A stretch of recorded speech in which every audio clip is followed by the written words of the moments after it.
Welcome to my channel Indira వంటలో. ఈరోజు నేను అమెజాన్ నుంచి ఒక బ్యాగ్ తెప్పించాను. ఇందులో 4 బ్యాగ్స్ వచ్చాయి. ఒకటి కార్డ్స్ పట్టుకోనికి ఒక బ్యాగు, ఒకటి ఈ బ్యాగ్ వచ్చింది. నెక్స్ట్ ఈ ఒక బ్యాగు. మొత్తం కలిపి 610 రూపీస్కి మాత్రమే వచ్చినాయి. 610 రూపీస్ 4 బ్యాగులు కలిపి. చాలా బాగున్నాయి, క్వాలిటీ కూడా బాగుంది.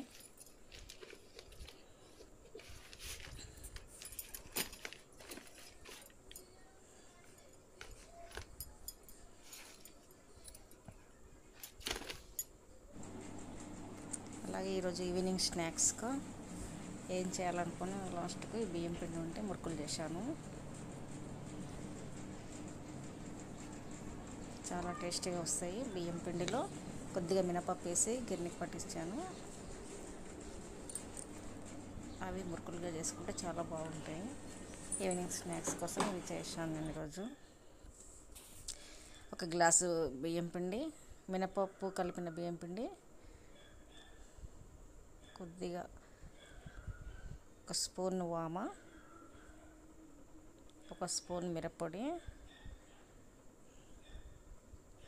మొత్తం కలిపి ఒక స్పూన్ మిరప్పొడి, ఒక స్పూన్ ఉప్పు,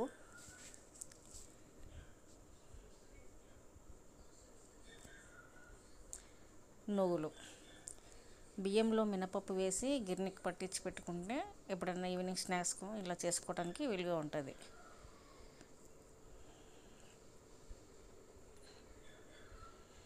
మొత్తం కూడా కలపాలి.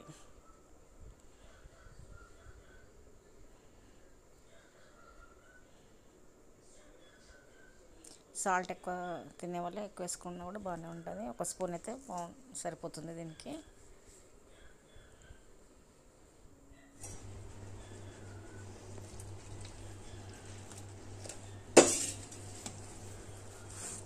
మొత్తం కలిపి ఒక ముద్దలాగా చేసుకొని పెట్టుకోవాలి.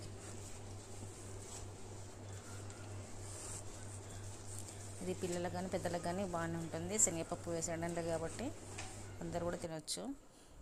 ఈ విధంగా చేసి పెట్టుకోవాలి.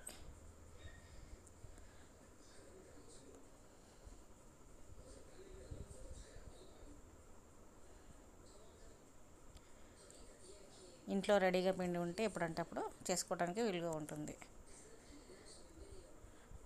ఈ విధంగా మురుకుల పావు తీసుకొని అందులో పెట్టేసుకొని స్టవ్ ఆన్ చేసి ఒక బాండి పెట్టేసుకోవాలి. ఆయిల్ కాగిన తర్వాత ఈ విధంగా ఒత్తుకోవాలి మురుకులు. ఈ విధంగా అన్నీ కూడా చేసుకొని పెట్టుకోవాలి. చాలా టేస్ట్గా ఉంటుంది. ఈవినింగ్ చాలా టైంపాస్ తినడానికి కూడా చాలా బాగుంటుంది.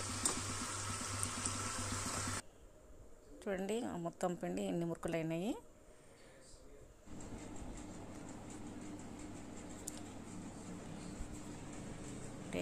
టేస్టీ ఈవినింగ్ స్నాక్స్ మురుకులు రెడీ.